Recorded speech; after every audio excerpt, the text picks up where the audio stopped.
আজকের একদম সকাল সকাল আমি স্নান করে রেডি হয়ে পড়লাম, ব্যাগপত্র গুছিয়ে আমরা সবাই বেরিয়ে পড়লাম। এরপর গাড়ি করে সোজা চলে গেলাম পিসিমণির বাড়ি। ওখানে গিয়েই প্রথমে আমরা করে নিলাম টিফিন, কারণ খুব জোরে খিদে পাচ্ছিল। এরপর তত্ত্ব দেখে ওপরে গিয়ে দেখি ফটোগ্রাফাররা ফটো তুলছে। দিদিরা লাইন দিয়ে দাঁড়িয়ে আছে ফটো তুলবে বলে, কারণ এটা দিদির বিয়ে।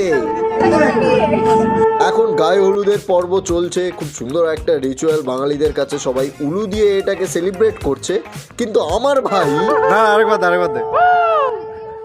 মেয়ের বাড়িতে বিয়ে, তার মানে কিন্তু বেশ ইন্টারেস্টিং। কিছুক্ষণ বেশ গায়ে হলুদের পর্ব হলো, ফটো তোলা হলো। এরপর নিচে গিয়ে পূর্বপুরুষের জন্য শ্রাদ্ধ হলো। দুপুরে লাঞ্চ করে আমি একটু শুয়ে পড়েছিলাম রেস্ট নেবো বলে। এরপর বিকেল বেলায় আমি আবার রেডি হয়ে পড়লাম, চোখে চশমা লাগিয়ে আমি বেরিয়ে পড়লাম গাড়ি করে, কারণ বর ধরতে যাচ্ছি। বর নিয়ে আসার পরে বিয়ের ব্লগটা পরের ভিডিওতে। সাবস্ক্রাইব